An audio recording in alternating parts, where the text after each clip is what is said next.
What is going on, everyone? Welcome to another very exciting episode right here on the My Gardener channel. In today's episode, we're going to be talking all about composting, but particularly a lot of the mistakes that I see being made around composting.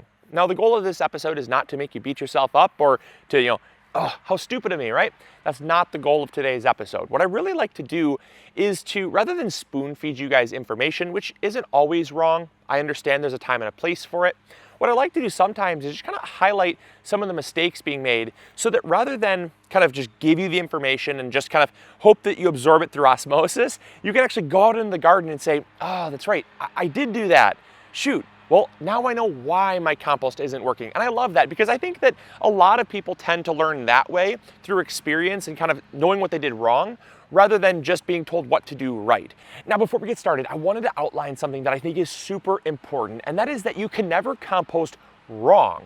What a lot of gardeners kind of consider as doing something wrong when composting is really just getting their compost to compost fast. Now, compost will always happen. You can leave a pile of leaves, a pile of sticks, a pile of grass. You can leave a pile of whatever you want that is made up of organic matter, and eventually it will break down. It will decompose. So you can't compost wrong, but there's a lot of gardeners that have an expectation for how fast compost should take. And that expectation, which is kind of the foundation of this video, is generally between 3 and 5 months. Within 3 to 5 months. Now you can compost even faster, and obviously things can compost much slower, but going off of that average, that's going to really set the ground rules for kind of the expectation for what you want to get out of your compost pile. So now with that out of the way, I wanted to jump into the first reason why your compost might not be going as fast as you want, and that's that it's not big enough.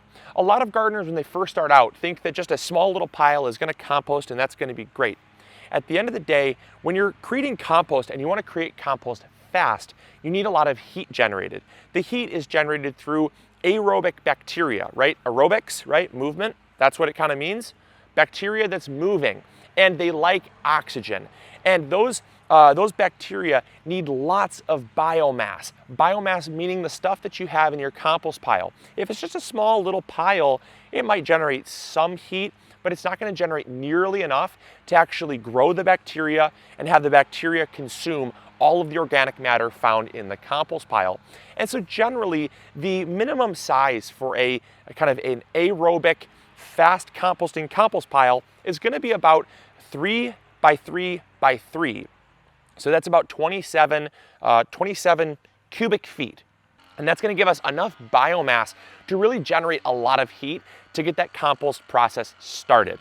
The second mistake a lot of gardeners make when starting compost is that they use compost tumblers. Now, compost tumblers are not wrong. The problem is that oftentimes compost tumblers are not the same as a compost pile. Yes, you do tumble them, which helps to aerate them. It helps to flip them around.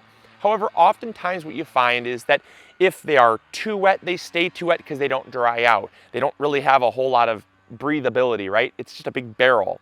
They also, that tends to lead to a lot of smells and anaerobic bacteria, which actually kind of prevents the breaking down process.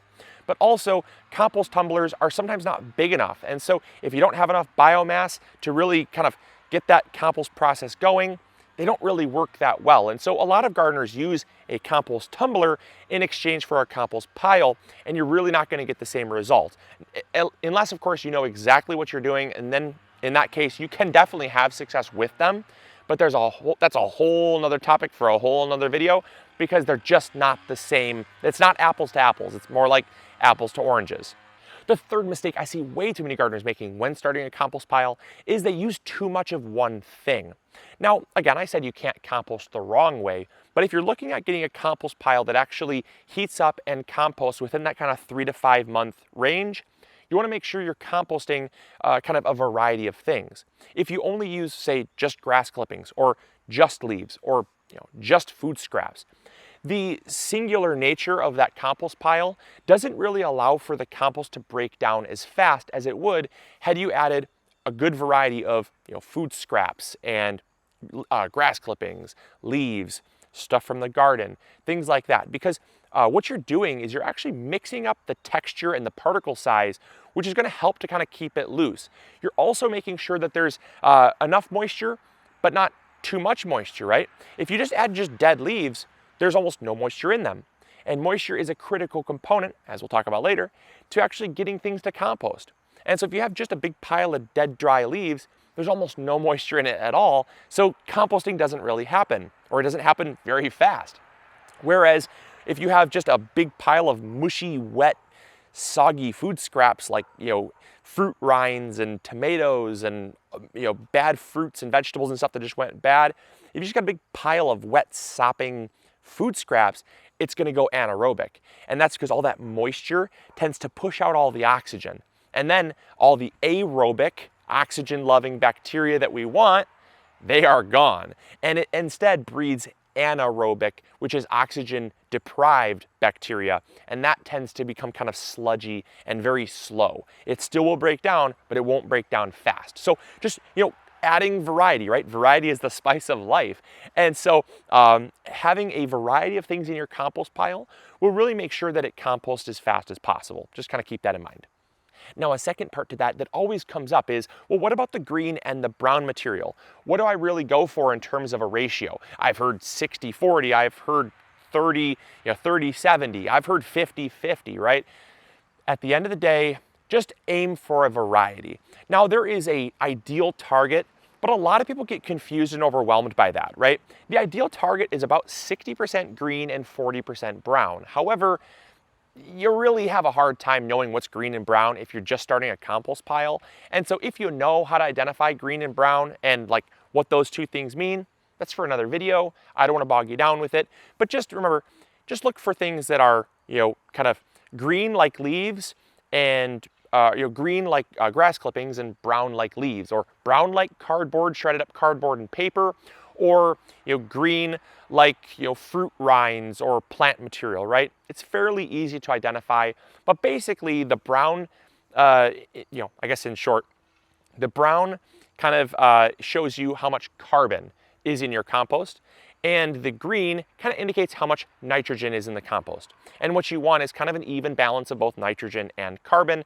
so that it composts as fast as possible. And that has everything to do with the bacteria. The bacteria use the nitrogen to actually kind of live and feed off of and break down the compost. So just thought I'd kind of throw that in there, but yeah, really just make sure that you have a good variety. The fourth mistake I see a lot of gardeners making when composting has everything to do with the moisture. If your compost pile is too wet or too dry, it's gonna have problems composting.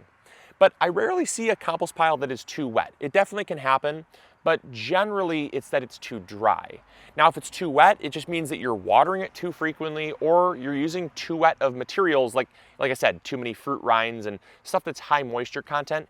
You're just using too many of those things. And you can tell if your compost pile is too wet, because if you pick it up and squeeze it, it'll make like a sludgy ball, and it'll kind of smell very methane-y. It'll smell kind of more like ripe manure rather than like rich earth. And so just kind of seeing those things and being able to tell from the color and the texture, kind of as well as the smell, what your compost pile might be telling you. But like I said, generally your compost pile is too dry, and bacteria are the core thing that is actually breaking down your compost. So yes, there is some fungus that's breaking it down, and yes, there is some creepy crawlies and pill bugs and things like that, earthworms that are going to be breaking it down. But the largest contributor to your compost pile breaking down is bacteria, and all bacteria, like you and I, are living, breathing organisms, and we need water. And so if they don't have enough water, they're either going to die or they're just not going to thrive and flourish. And that's what you need in a compost pile in order to heat up, break down fast, and result in a really rich aerobic compost is water, is moisture. Now the question is, well, how much moisture is enough? A lot of people say 20 to 30% is completely sufficient. However, how does a beginning gardener, or even myself, I don't know what the heck is 20, 30%? What does that really even correlate to? Unless, of course, I have like a moisture percentage meter. I can stick it in and I can see what 20 to 30% is, but that doesn't tell me anything. It's a tool that I need, but I can't look at it and say, well, it looks like 30%. It might look like 40%. Who knows, right? So what I've really kind of discovered is that through trial and error, I've gone off of what the compost feels like in your hand after you drop it. This is a really important distinction. Hold it in your hand. Hold it for about 5-10 seconds, right? Then drop it. Is your hand moist? Is your hand kind of damp to the touch? Does it feel gritty and bone dry? Does it feel like it dried your hand out? If so, it's too dry. If it feels like it gave your hand some moisture, if it feels like you just kind of had some lotion on your hands and it's kind of just slightly, it feels moisturized, that feeling of moisture, you all know how that feels. A good example of this is take a dish sponge and wring it out completely with water, right? There's no drips. Squeeze it again, right? Squeeze it again with a dry hand, and then tell me what that feels like. That is the feeling, the sensation that you want to get from your compost pile. And that is roughly right around 20 to 30% moisture content. And that is the ideal kind of range that you want for your compost pile to break down. Now, the fifth mistake way too many gardeners are making is that they're not flipping their compost. They just let it sit there. Again, that's not a problem if you just want your compost pile to be a compost pile, and you'll have compost in 1 to 2 years. But if you want to get it in like 3 to 5 months, you've got to flip it. That is how we aerate it. That's how we oxygenate the compost so that the good bacteria, the aerobic bacteria, start to break down the compost. And you can do that simply about once every other week. There's people that say do it once a day. There's people that say that do it once every other day. I have never flipped my compost once every other day. Heck, I couldn't imagine flipping it once a day. What a chore that'd be. So I come out about once every other week, or when the compost pile has shrunk by about a third. So if you take the compost pile, let's say it's 3 feet high, and it shrinks down about 2 feet high, it's shrunk by a third, right? Keeping math simple. Then I will come out, I will wet it down with a little bit of water. You don't need to use a ton of water. Kind of aim for that, that dish sponge that's been wrung out. Aim for that kind of texture in your hand, and then flip it. Just take a shovel, or what I find works really, really well is like a pitchfork or a potato fork, something to kind of get up there and flip it and toss it around. That's going to aerate it, and it's going to kind of give the beneficial bacteria some more material to start decomposing, because they like the center. They like the warmest part of the compost pile. And then it's going to give them more food, but it's also going to give them more oxygen, which is going to help them to continue to thrive.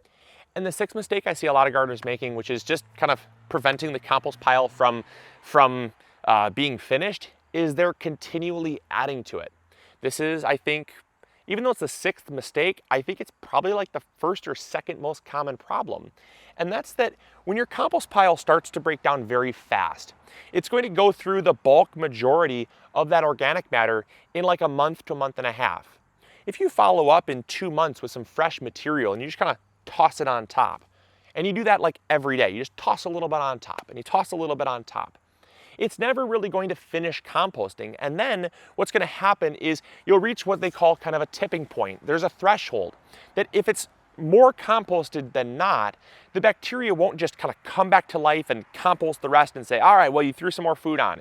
It's not a pet. What you really want to do is you want to have stations. This is why we have 2 bays in our compost corral here, is that we pile this up once in the spring with tons of material. It composts until early summer. We use it on the garden. Then we get things like grass clippings and yard scraps. We start again, and that goes until about fall. We use that on the garden to re-amend for the fall garden, and then we'll get stuff from the fall garden. We'll pull that out, get all the leaves that fall from the trees, and we'll start our 3rd pile, and that'll be ready to use in the spring. So we compost 3 times a year, but we don't just continually keep throwing stuff on the pile, because otherwise it's going to slow down the process. It's going to really mess up your system, and you're going to end up with a compost pile that's partially composted, and then the rest is just kind of there, and it's messy, and it's bulky, and it's hard to work around. But I hope you guys enjoyed. I hope you learned something new. If you did enjoy, make sure to throw a like up there, subscribe if you haven't already, and let me know if you've got compost at your house and if this helped. So, all right, take care, guys. Oh, also, this would really help. Let me know in the comments box below if you've made any of these mistakes, and if you fixed them, did they work for you? So, all right, take care, guys. Grow big or go home. We'll talk to y'all later. See ya.